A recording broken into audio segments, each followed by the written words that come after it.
Good evening. It's 6:01. I'd like to call this meeting to order. This is a regular meeting of the Manitou Springs City Council for May the 6th, 2025. We'll begin with the Pledge of Allegiance.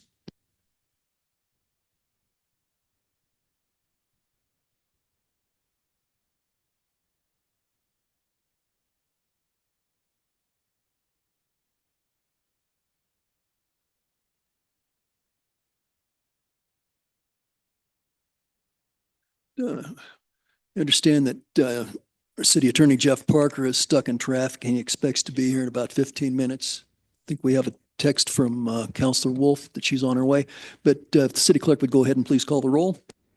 City Council members Drew Chandler, Present. John Shada, Nancy Fortune, Present. Michelle Weatherholt, Present. Mayor Pro Tem Natalie Johnson, Here. and Mayor John Graham. Present. Okay. Thank you. And we anticipate that Councilor Wolf will be joining us here in a few minutes. Okay. Council, first item of business really is to approve the agenda. You've all had a chance to look it over. So I'd look for a motion to accept and approve the agenda. Mr. Mayor, move we approve the agenda. Thank you. We have a motion. Do we have a second? Second. Seconded by Councilor Fortune. Lena, how do you want us to vote? Electronically? Okay, let's vote. Motion carries unanimously. Okay, great. Thank you. Next item is public comment on non-agenda items. So this is the time when anyone in the audience is welcome to speak to a non-agenda item. Do we have anyone? Elena, have we received any communications? No? Okay. All right, let's move on then.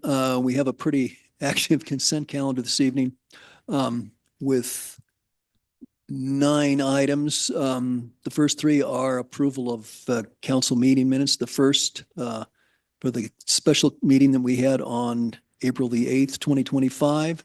The second for the regular meeting on April the 15th, 2025. Third for the special meeting on April the 22nd, 2025. And 4 through 9 deal with work for the Hiawatha Gardens. So these are all to approve the American Institute of Architects document agreement with, for the first 2 cases, Franzen Pittman for the Hiawatha Gardens pre-construction. Item 4 is for the services on phases 1, 3, and 4. Item 5 is again with Franzen Pittman for Hiawatha Gardens pre-construction phase 2. Item 6 is for an agreement with Davis Partnership Architects for Hiawatha Gardens phase 1. That's the parking lot and restroom structure. 7 is also for Davis Partnership Architects phase 2, pavilion and plaza. Item 8, again, Davis Partnership Architects for phase 3.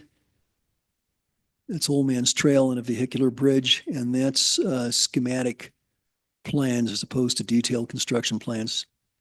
And 9, again, Davis and Partnership Architects, Hiawatha Gardens phase 4, and again, schematic plans rather than detailed construction plans. Council, if there's anything you want to take off and discuss separately, we can do that. If not, we can also approve, as you well know, approve the entire consent calendar. So I'll seek a motion. Sorry, Nancy? I would like to remove F5 and F7, please. F5 and F7 will be discussed separately then. Is there anything else anybody wants to discuss separately?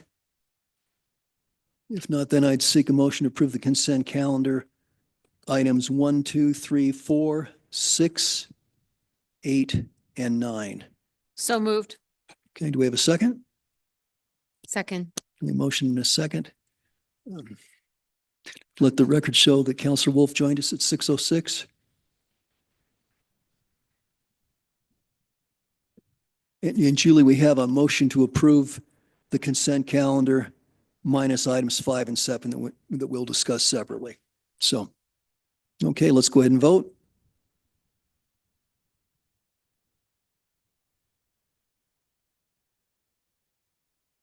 Motion carries unanimously. Okay, thank you. Okay, let's go back to item F5 on the consent calendar. That's the Franzen Pittman agreement for Hiawatha Gardens pre-construction phase 2. Nancy, you had concern. Thank you. Yeah, I don't, as you know, I've always thought that it was ridiculous to have two open-air pavilions across the street from one another. I don't believe we have over $250,000 plus whatever the actual construction costs would be for the project. There was little to no public discussion about the concept. I feel that we were cornered, really somewhat cornered into approving this concept as this was our only alternative with the late reveal of the changes to Memorial Park. We didn't find out about the dramatic changes to Memorial Park until actually the night that we discussed it and gave guidance to move forward with it, as it wasn't that the changes to Memorial Park weren't included in the original contract that the concept that the contractor presented to us. We are planning to close Old Man's Trail, and I think that we need to be looking at a broader concept for the area than just having two open-air pavilions, as I mentioned earlier. I can support the other phases of this project because they're using PPRT dollars, which there's a clock on to use those dollars. But quite honestly, I did not read 1,600 pages of the packet this weekend. So I may have misunderstood some things, but I don't think that this is an appropriate use of dollars and I don't concur with the concept. So that's where I stand in it. Okay, thank you. Other comments from council? And I had concerns also. I mean, this was kind of it was a lot of material to go through, and we did get an email yesterday from the planning department. Aaron put together explaining the strategy for doing this, having all these 5 contracts, I guess 6 contracts together, and what the strategy was in terms of planning and coordinating efforts. So I think that was helpful. It helped me better understand what we were trying to do. I think my understanding is with the vehicular bridge and closing Old Man's Trail, those are just really sort of preliminary conceptual plans, sort of the what ifs if we were to actually do that. It was proposed. So I was a little put off by that initially, but I think that's a minor point considering all that's to be done here. So that didn't really contribute a whole lot to your thinking on that, Nancy, but maybe other counselors have thoughts. Well, if not, we can, if there's no further discussion, I guess we're ready for a motion. I'll move to approve both items on the consent calendar. I'm sorry, we'll have to discuss these separately. I already said we'll do. I move for approval of number 5 to be approved. Okay, do we have a second? Motion is second. Let's vote.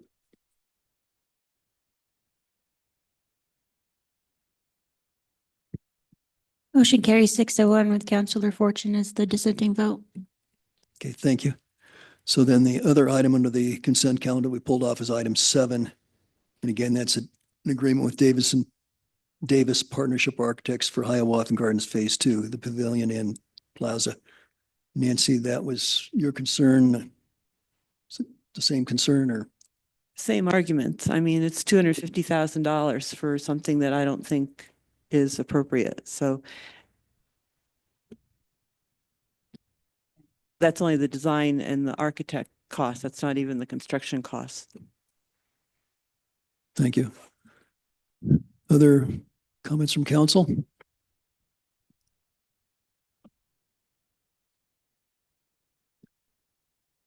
I'll move to approve item F7 on the consent calendar. Motion is second. Okay, let's vote.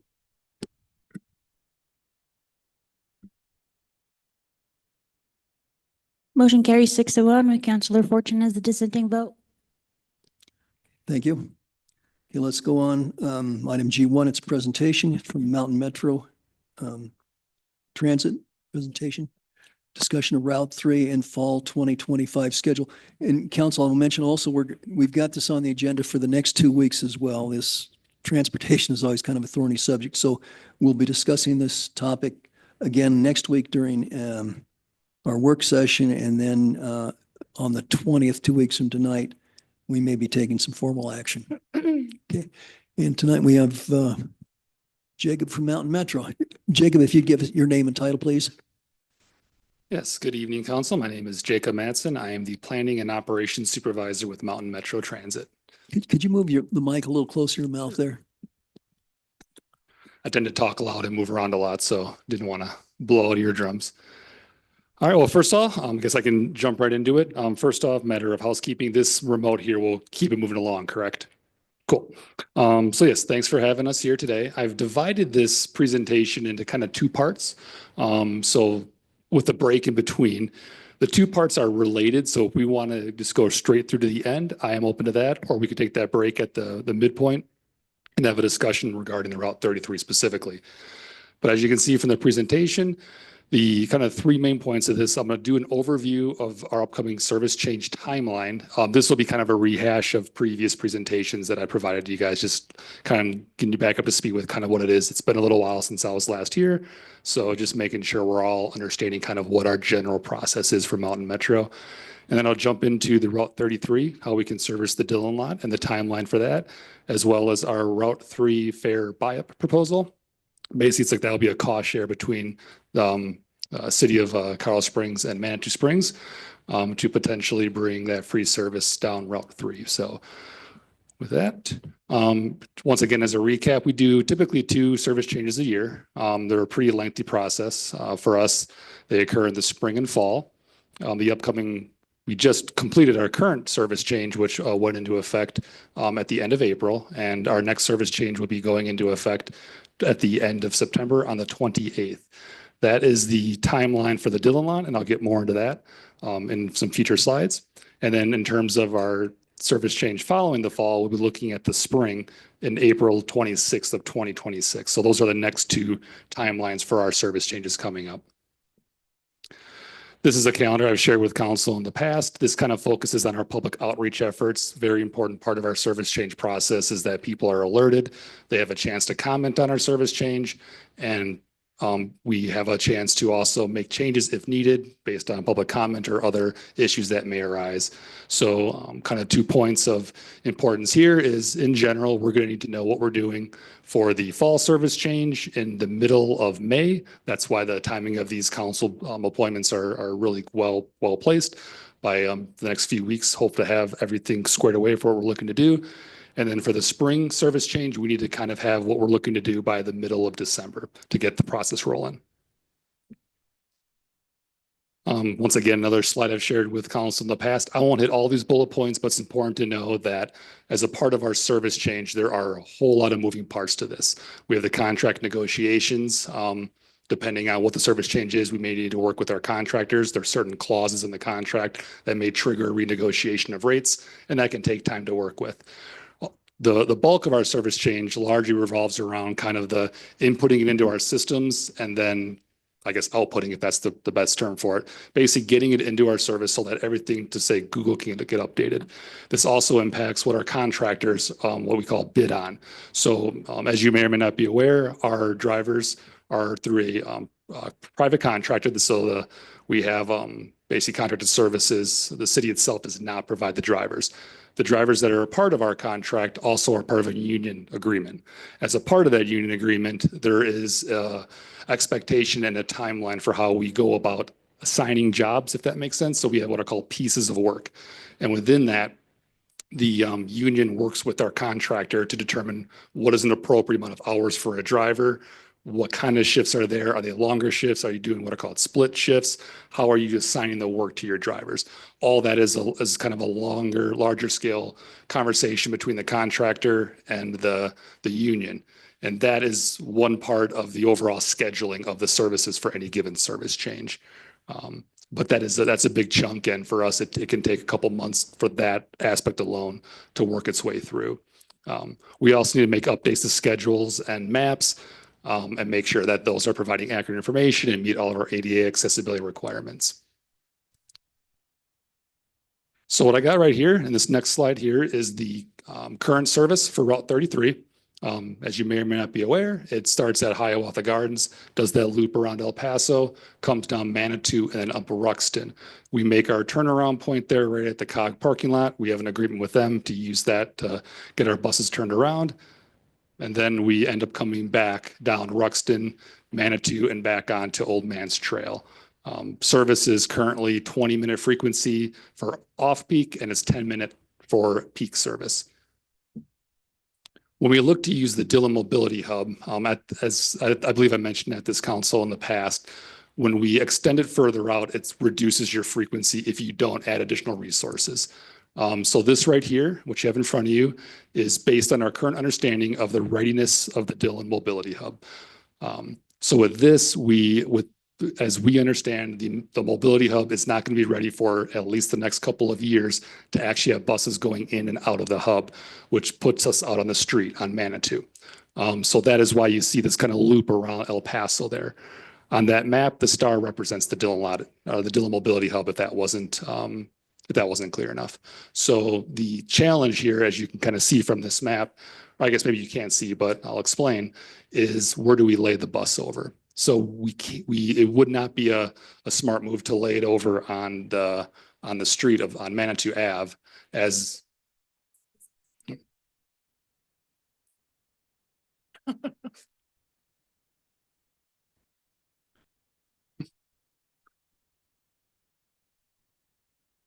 both times that popped up, I like touched one side of the remote here. I thought I did it. So, so yeah, with the mobility hub, looking for a layover location is important. We cannot, or we should not lay over in front of the mobility hub simply because we'd be blocking traffic for a period of time. Our current layover time is 6 minutes. So assuming that would be the same layover time as we go into the future, laying a bus over there 6 minutes every 15 or 30 minutes is not something we want to do. So we need a place to put the bus, which right now the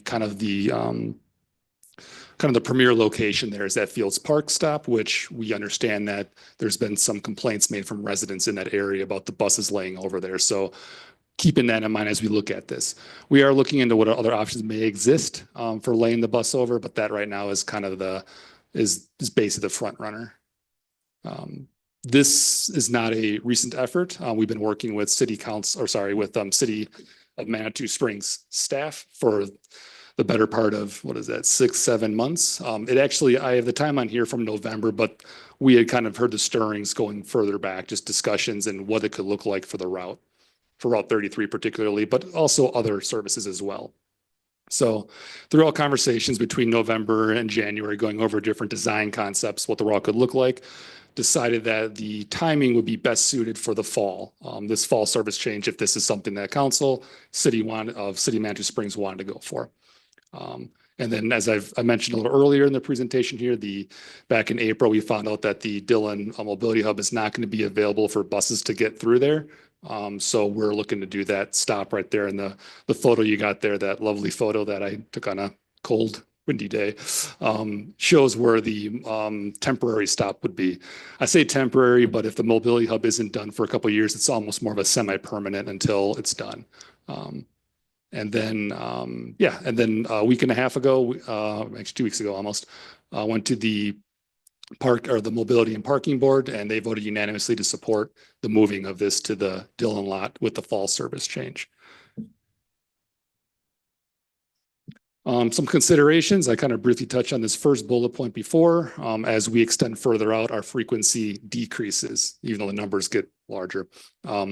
So we would go from the current frequency of 20 and, current off-peak frequency right now is 20-minute service. That would go to 30-minute frequency with this change. Our peak frequency would go from that 10-minute service to the 15-minute service by serving the Dillon lot, unless additional resources are put towards it. Kind of one other way to look at this is presently at peak frequency, we provide 6 round trips from the Hiawatha Gardens. That would be reduced to 4. A bus typically carries, you're looking at about 40 passengers for the peak on the bus, depending which bus is assigned, but 40 is a pretty good number to go off of. So you would then go from a peak of potentially 240 passengers down to 160. that's something to consider as we leave passengers behind pretty consistently at Hiawatha during the peak season. Second bullet point, we've already discussed dealing with the potential to lay over there at the Fields Park. And then also the third bullet point, just reiterating that idea that if we were to pick up at the Dillon lot, even if we're not laying over there, we're still going to be on Manitou Ave for a period of time while we load the bus. People get situated and either sit down, stand up, but it can take a few minutes to load that bus. So we still will be in traffic on the outside of the hub, blocking through traffic. Just some important considerations as we look at this. With that, this is my first break. I can either take a break here and take questions, or we can roll right into the next part, dealing with Route 3. Council, it seems to me to make sense to go ahead and ask questions relative to this proposal here and break it up if that's agreeable to you all. So let's go ahead while we're focused on that. Denise? Mayor, I just want to remind that next week is a work session, so that's when we're really going to dig into this. So you guys have the opportunity next week to ask all the questions, write down your questions, and consider today is more of a presentation, but we'll leave it up to council. Okay, thank you. Jacob, are you expecting to be here next week for our? Yes. Okay, so you'll be here to answer. I'll be your pal for the next Okay, 2 that, weeks. that kind of tempers our thinking. So all that said, okay, Judith, please. Thank you. One quick question. So with this potential, layover and stopping in the street, is this something that CDOT has to rubber stamp? Not that I'm aware of. Okay. We basically already do pick up just a stop that's a Okay. little bit further back. So if you're Yeah. parked in the street there, close, because it's close to an exit, that Yep. CDOT doesn't have to weigh in. To my knowledge. Thank you. Anything else? I guess not. Let's go ahead, Jacob. Sounds good. All right, now on to the Route 3 cost share. I like to call it a cost share. I've been calling it a buy up here and there, so I apologize if that slips out here and there, but it is truly a cost share opportunity for the city of Colorado Springs and Manitou Springs to come to an agreement to provide free service along Route 3. And with that, just so council is aware of Route 3, we haven't discussed this as much here at these meetings. It's been a lot of conversation about 33 and 36. So I just want to kind of give a breakdown here of what Route 3 currently looks like. So presently it provides service between our downtown terminal as up to the Old Man's Trail. At our peak frequency, we are at 30 minutes. And it's pretty consistently 30 minutes throughout most of its time frame. On Saturday evenings, it does go to that 60-minute frequency. In the future, this is one of our routes that's pegged for 15-minute frequency. It's a very high use route. It's a popular route, and it's a route that we do get requests for additional frequency on. So we are looking at that for potential future. And in a general sense, we completed our 2050 regional transit plan back in February. It was approved. And we have a general kind of a goal that our minimum frequency level across our routes is 30 minutes. Now that is a very ambitious goal. It's something we'll be working towards, but it is definitely an ambitious goal. And Route 3 is one of those routes that we would like to see that consistently throughout. And it pulls a strong reason for it. It's good ridership. So kind of going right to the cost. So this costs were derived. Basically, we have it almost a 75-25 split for the cost of the service. So what you have here is both our fixed route and our paratransit cost for the service. And this is strictly fare box loss. So this is the cost of what we see based on our fare box revenue. If we were to go fare free on the Route 3 specific to fixed route. Now remember, fixed route are the larger buses. It's kind of what people typically think of when they think of public transit. That route would see approximately 189,000 in lost revenue total. What we ended up doing is we took a look at that route and said, okay, we've had discussions here about if we were to run free transit services Safeway. So we used that as the cutoff point. So basically what you're seeing for the 51,000 for Manitou is the cutoff point from the bus stops that are basically at the Safeway going west to Manitou. So that's where that number was derived from. And then Colorado Springs would be picking up through our parking division, would be picking up the other 138,000. That's what we're looking for the cost share there. Anything that goes free with fixed route must also be free with our paratransit service. So we took a look, once again, this is based on our 2023 ridership. We took a look at our 2023 ridership and were able to kind of extrapolate, okay, who took a trip either to or from Manitou Springs? And that's the number you see there. We charge a flat $350 for our paratransit. So that's where that number came from. And then with Colorado Springs, who had a trip that began and ended in Colorado Springs. That was the way we broke that down, added those up, and came to the cost share number at 52,222 for Manitou Springs, and where Colorado Springs through our parking division would pick up the other $148,354. Couple other things to consider as you look at this. Intergovernmental agreement. The current agreement we have is between MMT and City of Manitou for Route 33 and 36. That we would have to do a supplemental agreement to a different, not a supplemental, but an actual new agreement between Manitou Springs, Colorado Springs, and our parking division. Well, I say Colorado Springs Mountain Metro Transit and our parking division in terms of intergovernmental agreement for that cost share. And those do take some time to get underway. So that's just kind of putting that in the timeline. For any fare change, we need to go through a Title VI analysis to make sure that we're not having a disparate impact on low income or minority communities. That's something we are required to do through our funding source, and we would conduct that as well. If we look to go through with this, we would look to start putting this out there with our spring 2026 service change, which would come underway. We would start our process in mid-December. And then the anticipated implementation would be on April 26th of 2026 for the Route 3 fare cost share. Some considerations as we look at this, we would hope to see potential reduction in traffic in Manitou Springs. People could come from downtown Colorado Springs from the rest of our service area.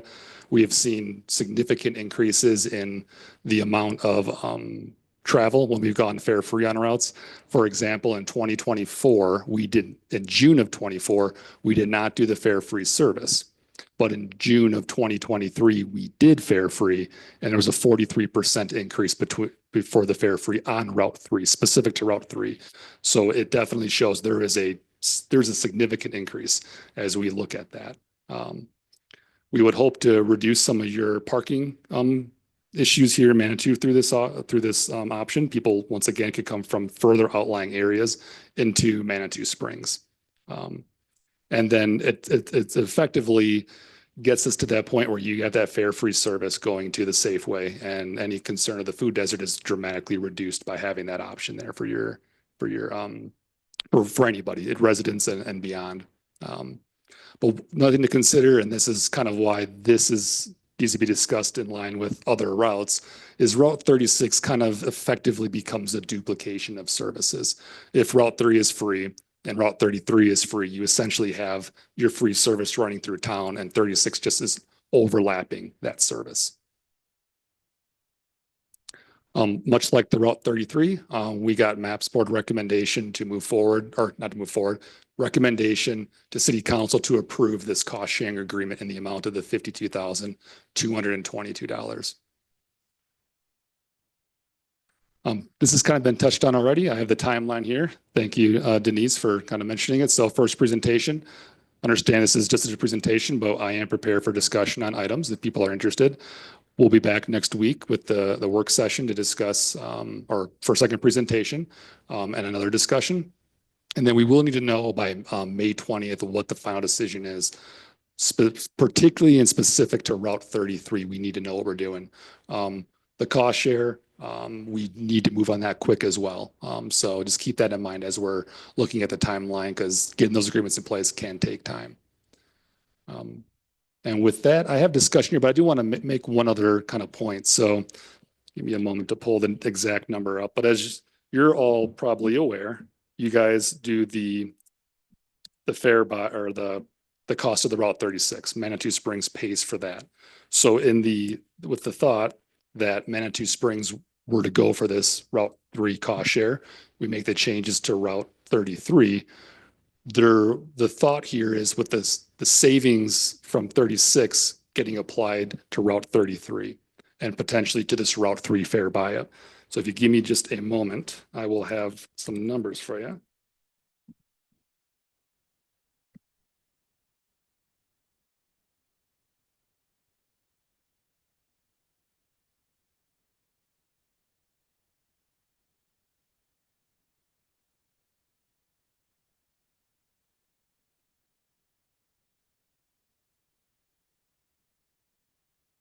What I'm pulling up is our current agreement, what the current cost for the Route 36 is.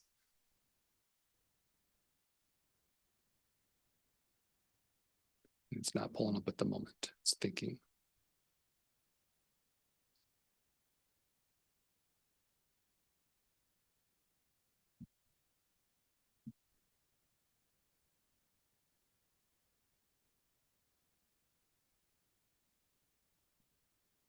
Pull it up manually.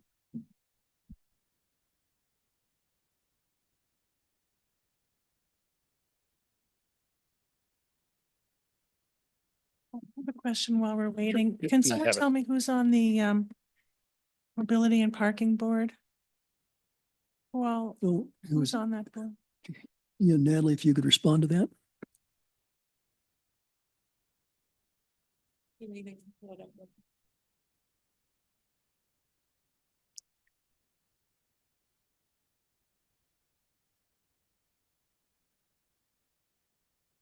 Well, we're getting an answer on that. Mr. Shady, you've got a question? I know your slides didn't say this, but is the fare free thing symmetrical westbound as well from downtown Yes, Colorado yeah, Springs? sorry. Yeah.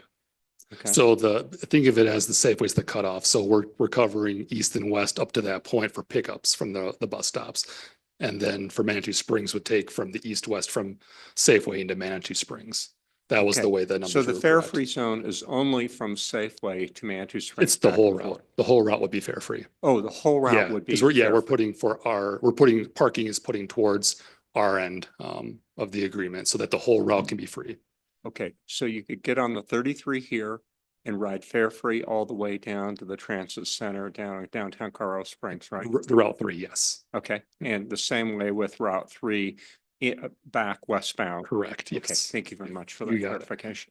So, yep, I have I'm sorry. Okay, I don't know if I'm the one that points to who goes next, actually, sorry. Jacob, I guess you were first and then we'll get to Natalie after that. Okay, so yeah, the current agreement for Route 36 is 153,589. That's what it is for this year for Route 36. Manitou Springs pays for that. Route 36 operates in our peak season from that late April to the late September timeframe.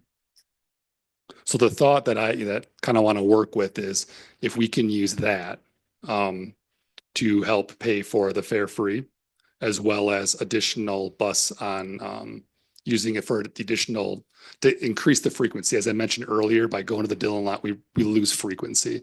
So by shifting that cost over to the Route 33 for an additional bus to work its way and keep that frequency back to what would end up happening with that is so once again, I'll take a step back. Current frequency is a mix of 10 at peak, 20 off peak. By putting another bus at it for every day of the week and the weekend, it would take once we go to the Dillon lot, it would take that from the reduction of 15 and 30, we would then see that 10 and 20 again, except on weekdays where it'd be 15 and 30. So it's a little bit of a shift there, but it would keep those frequencies increased as opposed to doing 30 on the weekday or 20 on the weekend during peak. Okay, and Jacob, help me a little bit here. I think you said the city of Manitou pays like 153,000 for the Yes. 36 bus. Okay. Yep. And with this proposal, would be in the neighborhood of, is it So 52,000? yeah, 52,222. So Um, it's a difference of $101,000 we'd be saving, but then we'd also have possibly an increase in frequency. Yes, so ran some numbers on that. These are not final, but they're pretty good at this point. I don't see them shifting a whole lot. If we look at our current agreement, which is an 8, so take another step back. So 33, our agreement with Manitou Springs is for peak frequency, or sorry, for peak service, we do an 80-20 split. Colorado Springs picks up 80% of the cost of operations and Manitou Springs picks up 20. That's only during the peak from April, late April to late September. If we say, okay, we want to put another bus at this and we keep it at that same level, that 80-20 split for all the additional buses for the entire year, that comes to 66,000. So that's kind of what we're looking at here, where if I can convince, if anything, to keep that frequency up for that Route 33 and look to shift this over. The only loss in this at this point is the Schmishny lot, because the 36 serves the Schmishny lot. And we would not be serving that lot anymore. Which I don't think is going to be a big enough deal to derail this. Okay, thank you. Yep. Other questions for Jacob? Okay, if not, Natalie, you have an answer for us? Yes, thank you. So Corey Satella is the chair, Carl Stang is the vice chair, Rolf Jacobson, Bill Kerner, Joy Porter, Luke Prince, and Pam Smith are current members of the MAPS board. Hang on a second. Corey Satella is the chair, Carl Stang is the vice chair, Rolf Jacobson, Bill Kerner, Joy Porter, Luke Prince, and Pamela Smith. Okay, thank you. Any additional questions for Jacob at this time? Judith? Brief comment, kudos, you know how long we've been talking about this. Yep. At least since I've been on council, so 2020, we've been talking about how do we do this? And how do we get, we talked about the 3 bus being fare free. And I'm pleased and encouraged by this idea. I can't wait till next week. And I also think if we're gonna, absorb the 33 bus cost, I think that this is an outstanding way to utilize those funds. So I'm so great that after all these years of back and forth, we're getting somewhere. So thank you. I really appreciate that. Thank you. Other comments or questions from council? Jacob will be back next week. Jacob, it looks like you pulled a rabbit out of your hat on this one. That's Well, pretty it wasn't amazing. just me, if I'm gonna be honest. There was a lot of us looking at this, what it could look like, and it took the team to do all this. So I look forward to coming back next week and having more discussion on it. Great. Thank you very much. Thank you. And Lan, we appreciate your work on this also. And I guess Scott's out of the room, but it's nice to see him also. So thank you all very much. We appreciate it. No problem. Thank you, guys. Okay, let's get down to our business items.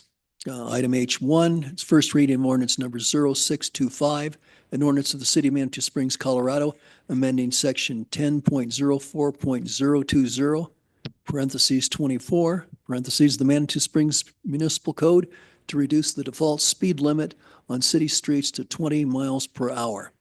We have discussed this in work session. Denise, do you want to introduce this? Yeah, I can do just a quick introduction, and Chief Otto is here also if you want to ask questions. But we did this during a work session. You approved us moving forward with an ordinance. So we're bringing the first reading tonight to you, and then we'll bring the second reading on May 20th. So I believe you had the opportunity to ask questions during the work session, but if you have additional questions, we're here to answer those that you may have. Mr. Shady, you have a question or comment? Yes. So functionally, the only thing that would be left as 30 mile an hour would be wherever the speed limit changes down here by the Chase Bank all the way to what, Sinclair? And is it 30 all the way from Sinclair all the way to Columbia? Is that the last piece? Perhaps Chief Otto can answer this. Chief? Yes, Okay, Well, because Serpentine is all 20. yes. The last I checked, I was up there today. Yes. I think it's all signed 20. So that would be the last piece and Denise, we don't control the speed limit on directly. We would have to collaborate with CDOT if we were to change this last piece.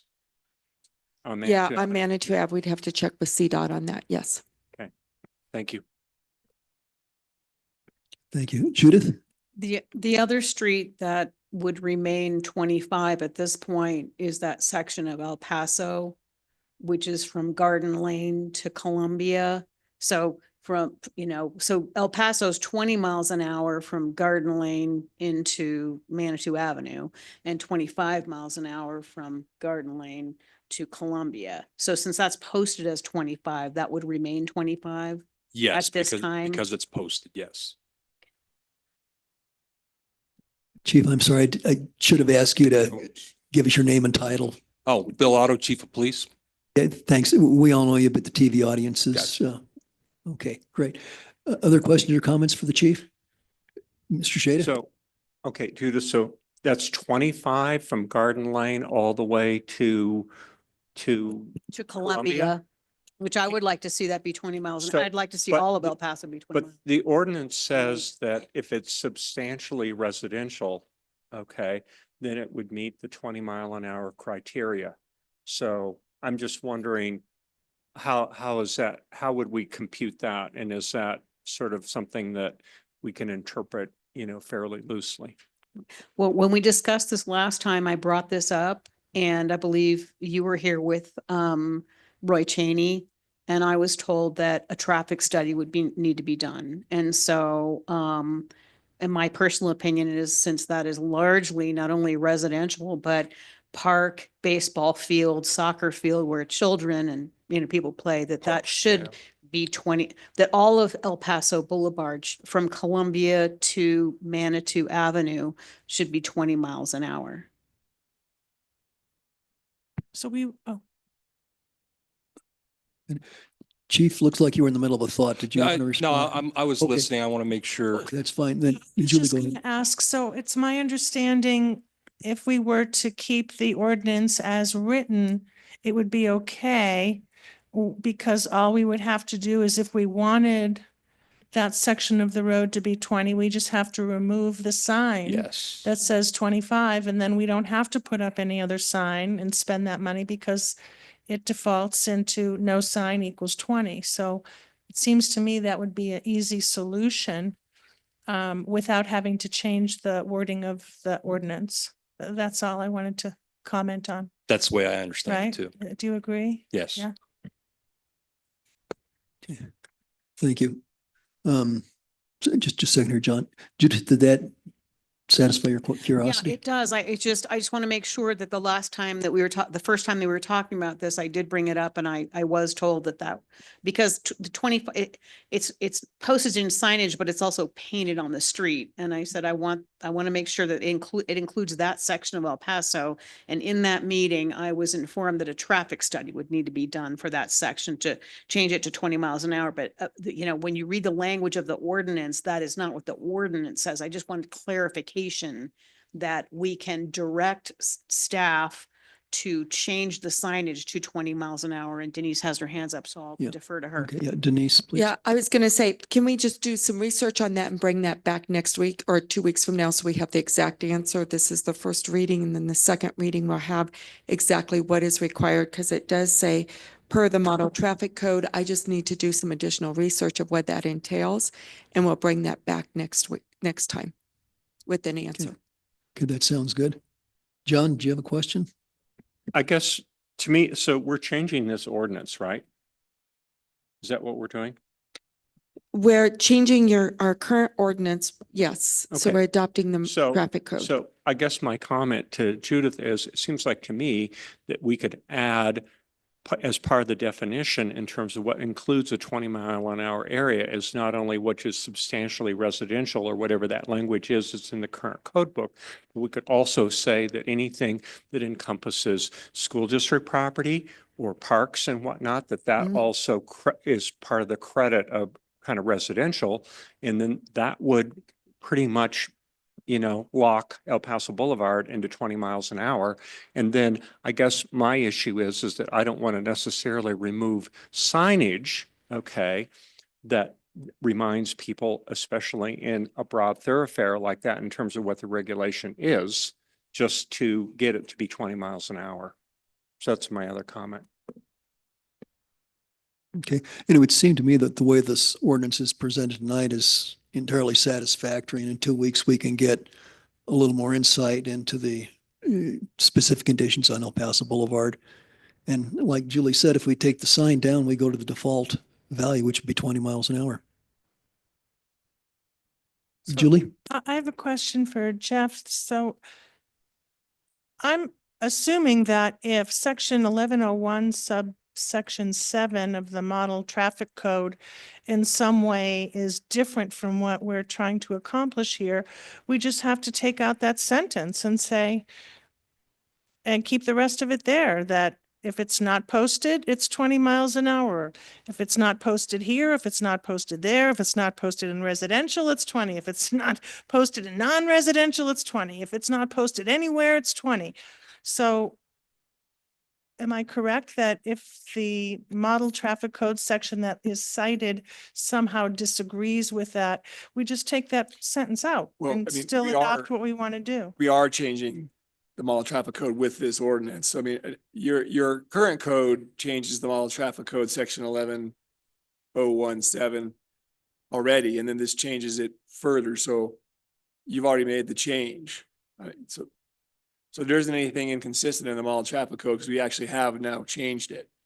Oh, I thought Denise just said she wants to review the model traffic code before the next second reading to see if it somehow conflicts with the concept of no sign equals 20 miles an hour. Okay, yeah, so no, this is what this does. And so I thought we were looking at what a residential district was. I thought we were a little bit worried about what actually was a residential district.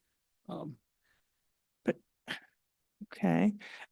Could we simplify it by just saying if there's no sign, it's 20 miles an hour, rather than getting into the definition of residential, non-residential, park, school, church, whatever?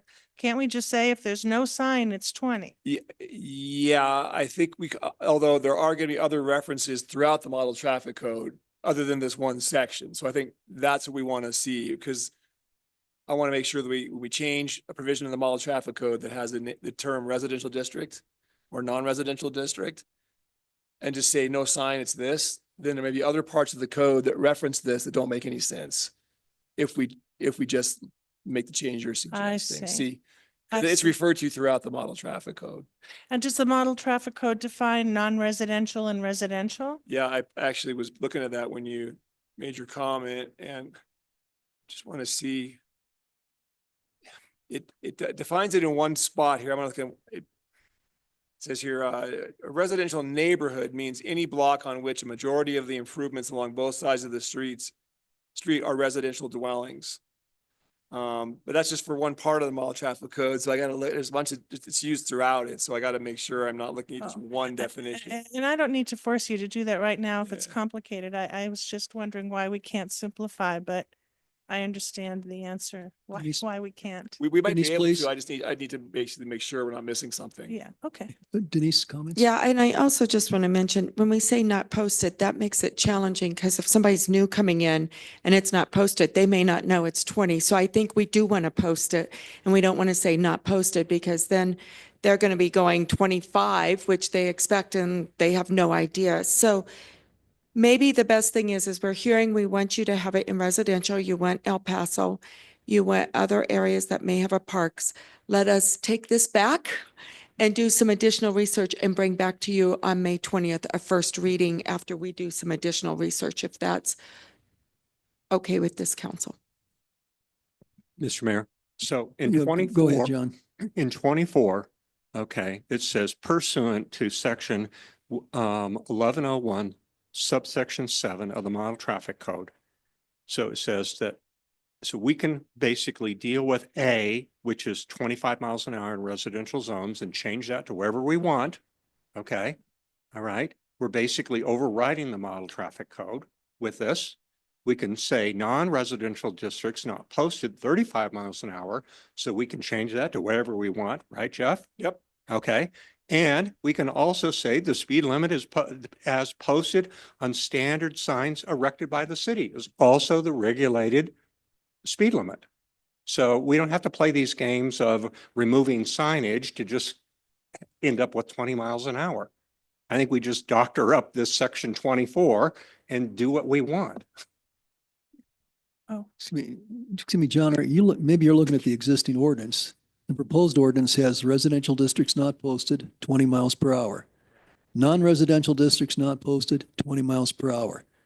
The speed posted on standard signs erected by the city. That would be a third alternative. Okay, so I mean, Guess what I'm saying is if that's what we're doing, I think we can get all of the stuff that we want.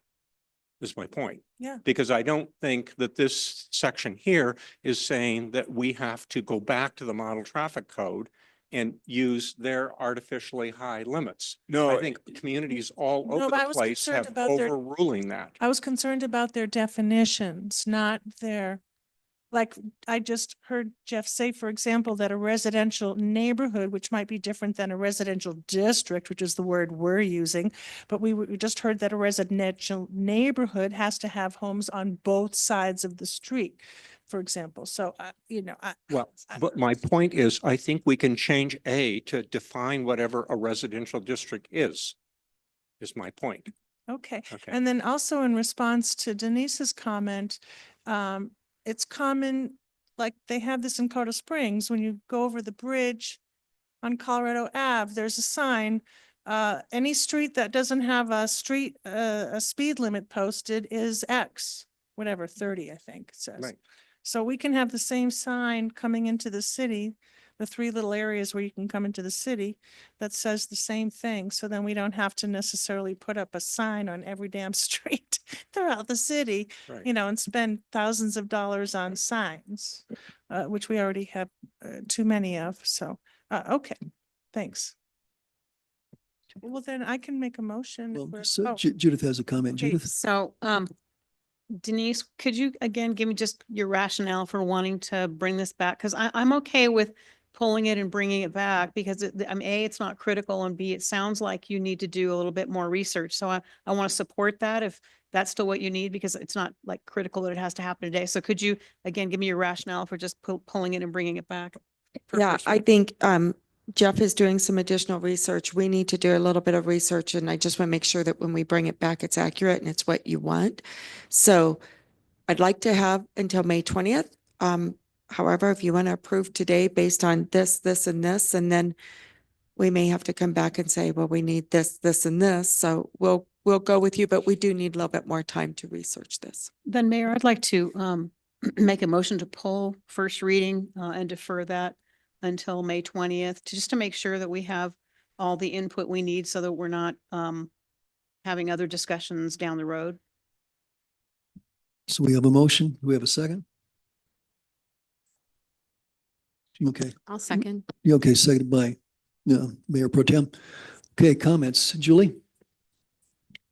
It's really common for us to pass something on first reading and then tweak it and change it and improve it at second reading. So why don't we move forward on it as is? And if it needs to be tweaked, for second reading, that's fine. But why don't we just move ahead here? I don't see the point of having to start all over with the first reading and then the second reading.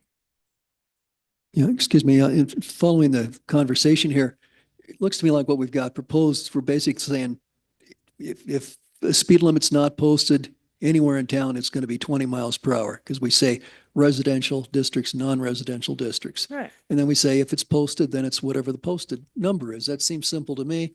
And if you need to, go out and deal with one street, which is what we do, that's how we do it. We change the sign and And if so it be it. gets tweaked for second reading, fine. yeah. So I'd be okay with the way it is tonight, but I That was just my comment on put it off for 2 weeks maybe isn't a big deal. Mr. Parker, looks like you've got something Well, to say. I was going to say that the provision in your code right now, the only difference between what's in your new ordinance and in the code is just the number, the speed limit. You've had this in your code for years. And so all we did was just say, instead of saying 25 miles an hour, it now says 20. And instead of saying 35 miles an hour, it now says 20. So nothing's changed. And all you're doing is just changing the number. And so you're right. I had thought there was some question about, we want to really be careful how we define residential district or not. I think it's really, so we could look at that issue if you wanted to be more clear as to what that meant, because that term isn't really used in the model traffic code. I don't think it's ever been an issue, but we could certainly add a definition if we need to. For me, I frankly thought we'd argue if it ever came up, but I don't think it ever has, that it's residential districts is a residential zone district and a commercial district's a commercial, non-residential is a commercial or downtown district, and that's how you do it. But we didn't change anything other than a couple numbers, just so you know. Mayor, may I go? Judith? I'm okay with doing that, but I want to make sure that we have a definition of residential neighborhood or district that covers El Paso, because that is a heavily and solid residential neighborhood on one side. And the other side is completely park, baseball field, diamond, soccer field, and skateboard park on So- the other side. So based on what I'm hearing you say, that might not fit the definition. I just want to make sure that it does. Okay. Well, Yeah. if that were the case, then it would be non-residential. It's either residential or non-residential. They're both 20. Right? And so it Right. doesn't really matter. Yeah. Just had this issue about that this section of El Yeah. Paso for so long, wanting to make it 20 miles an hour. And I have gotten literally blowback for so long. I just want to make sure that we are including that section. I think you made both you made a great point, which is that it only makes a difference if the speed limit's different. And so it's the same speed limit, so it's not going to be an issue. It'll be 20 miles an hour in either one of those districts, so I think you're okay. And you I just kept the same format. I honestly didn't think about, oh, the speed limit's the same, we should just leave it for the entire city. Maybe that's a better answer, is that we just basically amend this for your next reading. I want to read the model traffic code, make sure I'm not changing any definitions or anything, but I maybe just amend it and just say, if not posted, the speed limit's 20 miles an hour. Total, done. But I just was a little bit concerned that there might be some references in the model traffic code to residential districts and non-resident. So I think you're probably okay, but I'll just double check. Yep. And then Jeff, I guess you want 2 weeks to. Well, you can approve it on first reading and we just bring it back to you with a revision if you'd like. I think it makes sense if you just don't want to distinguish between these two kinds of districts and just make it 20 miles an hour anywhere where it's not posted. I think it'll be okay. I'll just make sure we don't do anything that messes up the rest of the model traffic code for the city. And then Mayor, I will withdraw my motion. Okay, John, you were the seconder? Oh, I'm sorry. Comfortable with that as well. You're comfortable. Okay, so the motion withdrawn. Okay, I'll look for another motion then. I move approval of this ordinance on first reading. Okay, thank you. Do we have a second? Okay, any discussion from council? Chief, is there anything you'd like to add? I mean, if you're here, I mean, you see the problems every day. So if there's something you want to share, this is it. No, sir, look, That's fine. That's an adequate answer. I just thought since you were here, I would give you. All right, Well, no, it's, No. you're an expert witness, so we kind of wanted to benefit from what you know. Anything else from council? Okay, sorry, Bill. Sorry, Chief. I didn't mean to put you on. Okay. Okay, there's no further discussion. Let's vote.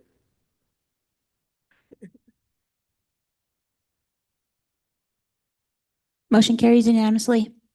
Thank you. All right. Thank you, Chief. Appreciate it. Okay, sorry. Didn't mean for it to get that complicated. Okay. All right, thank you. Okay, next item, first reading of ordinance number 0725, an ordinance amending Title II with the addition of a new chapter 2.66 concerning elections. And I guess I would look to our city clerk to provide a little background on the intent here. Yep, thank you, Mayor. So while the city's charter does reference which laws govern the elections and the initiative, referendum, and recall procedures, our code actually is missing some basic framework, procedurally speaking. So with these additions, we've included a required deadline for an affidavit of intent for write-in candidates. Without that deadline, people can submit an affidavit up to the day of elections, which means that any votes casted would still need to be counted. A good reason to have this requirement is that if we don't receive any affidavits by that deadline, then if we don't have any more candidates than elected vacancies, we can cancel the election. And then secondly, there is an addition of a campaign finance section, which we obviously don't currently have. And without that, it defaults to the requirements that are established by the state.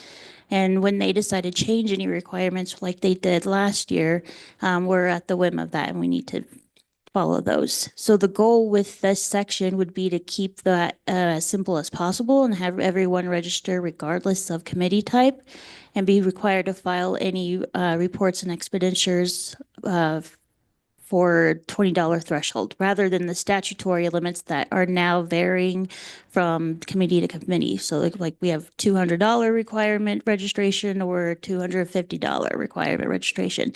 So it's a lot easier, in my opinion, by adding this language in there for everybody, not only candidates, but the public to understand the process when it comes to campaign finance. And it'll be easier for future clerks to hold those accountable.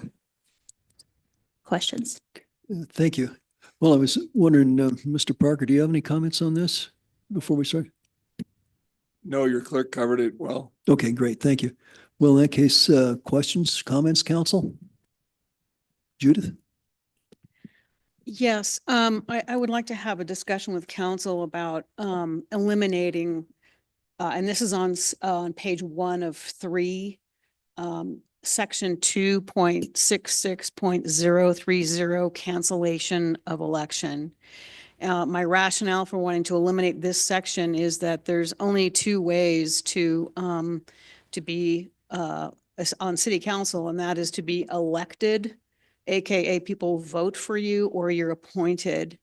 And in order to get your name on the ballot, we only have to have 25 vetted signatures. And having 25 vetted signatures to get on the ballot is a lot different than people actually voting for you. I know by personal experience, even though I got many more than 25 signatures, and I think most of us have, that doesn't guarantee that everybody signed my petition to be on the ballot voted for me. And so I think it's really important that we actually have fair and free elections, especially in these democratic times. And I think that it's important that that people have to get that mail-in ballot and actually darken in that circle to actually vote for us.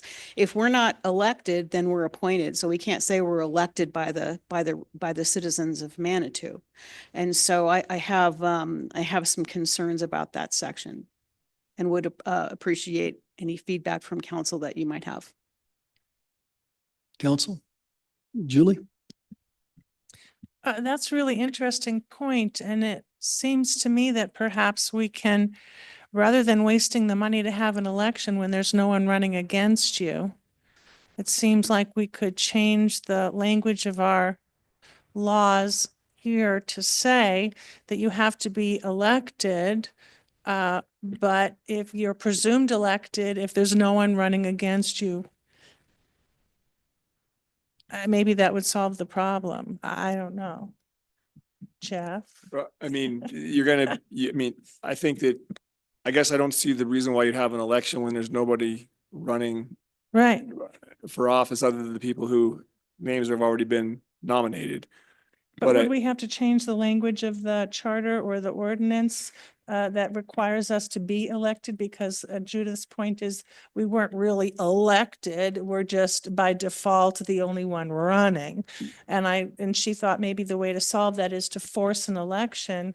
And I'm suggesting that rather than wasting the money on the election, could we resolve it by modifying the language in the whatever it is, charter or ordinance, to say that you are deemed elected if there's no one running against you and you've submitted your 25 valid names. yeah, I mean, I think that's the default in the law. I mean, if you want to change your charter, you got to have an election to change your charter language. I have to read your charter. I mean, I've never heard this be an issue before. It's you're automatically deemed elected if you're running and there's no more people than. Oh. So that's under probably several of the different election codes, probably the municipal election code as well, which you actually do follow. So I can't cite you the section, but it's definitely in there. So we don't So- have to change anything if we choose to enact this ordinance. That's right. Yeah. Okay. Yeah. I mean, you're basically treated as an elected official at that point under Okay. the law. I guess, technically Councilmember Chandler's right. You actually aren't elected, but the law says that you are elected. You're By treated the same default. way. And so, right. I guess my only thought is elections are expensive. And everybody does this. It's very, I don't think it's pretty unusual to have an election when you don't have to, just because of the cost. And seems like I guess what could happen is you could not get like one person to vote for you, and then you wouldn't be elected. Yeah. Well, you would vote for yours. Right, right. So I understand the concern. Legally, you're deemed elected. Seems like a lot of money to do that, but up to city council. Other comments on this? Nancy, please.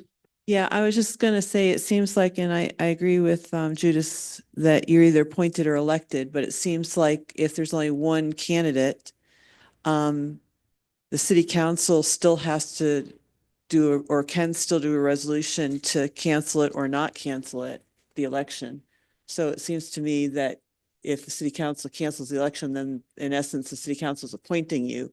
So it seems, I think it's good as written, because I don't see the sense in having an election if it's not paying for an election if it's going to get appointed or elected anyway. So. Yeah, I mean, this really only gives you the option of canceling it. Doesn't automatically cancel it. You're right. So. I guess May I make a you go ahead, Judith. I'm grateful that we're having this discussion. I can't tell you how many times I voted in El Paso County, right? When you get your long ballot and there's only one person running, and that person isn't popular. And while they are elected, when you see the vote tallies, that candidate who got elected realizes, man, I didn't get very many votes. And so I really need to up my game. So yes, by default. The other thing is, I just want to make sure that, we don't create a situation where the residents are unhappy with you or unhappy with a stance you take, and they go, well, I didn't vote for you. You were appointed. And so I realize the language of this is that it's an option. It just smacks to me of an appointment, not an election in the true sense of the definition of the word. And so I was concerned about that. So anyway, just wanted to express that. Okay, thank you. I guess, my opinion is that I don't see any problem with leaving it the way it is. Judith, I can appreciate the philosophical basis behind that, but I think there's an argument also for just leaving it the way it is. And certainly as a practical matter, I think it makes sense that if we don't have enough candidates to really justify an election, then we have the option of saving the money. So that's a factor as well. Other comments from council? See, I don't think we have a motion yet. So would someone like to make, Julie? I move to approve Council Bill 1425, Ordinance 0725. Thank you. Do we have a second? Second by Councilor Shada. Any further discussion? Let's vote.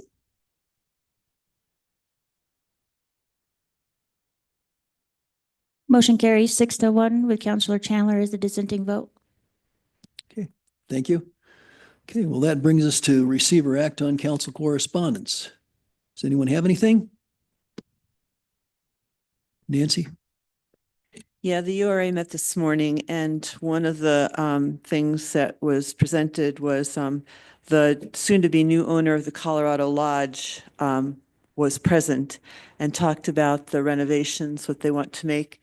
And they're due to close on the lodge at the end of this month and hopefully start renovations this summer. So I think that's very encouraging news. That's all I have. Thank you. Great, thank you.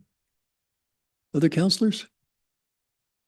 I will mention that last Friday night, the Manchester Springs Fire Department had their awards ceremony, and they gave some longevity awards, training awards, and so forth for fire personnel.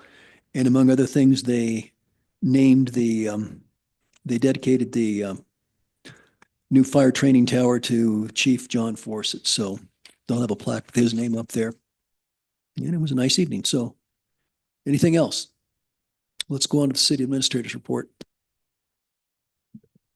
The only thing I have is, I think you saw that today, we're managing storm drainage and flood control all evening. We'll be watching the roads, seeing if there's rock slides, et cetera, and putting out information as we get it.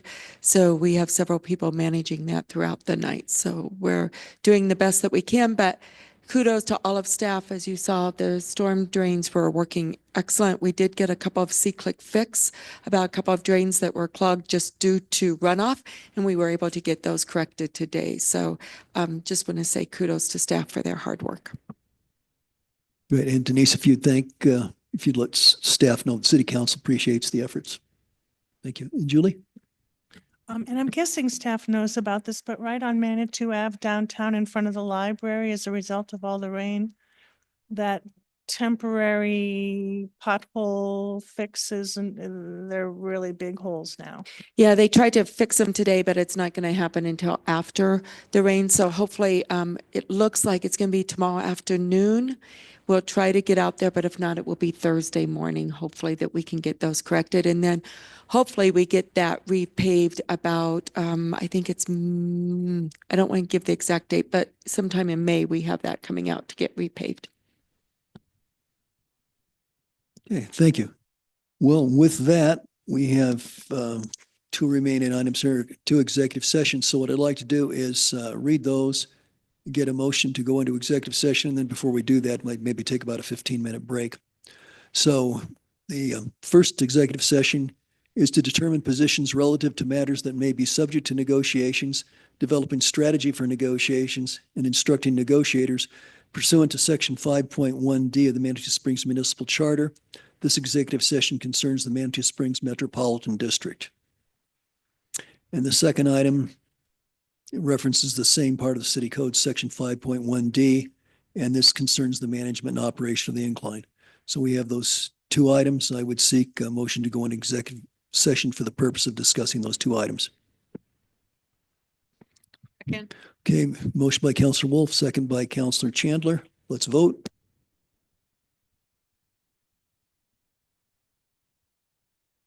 Motion carries unanimously.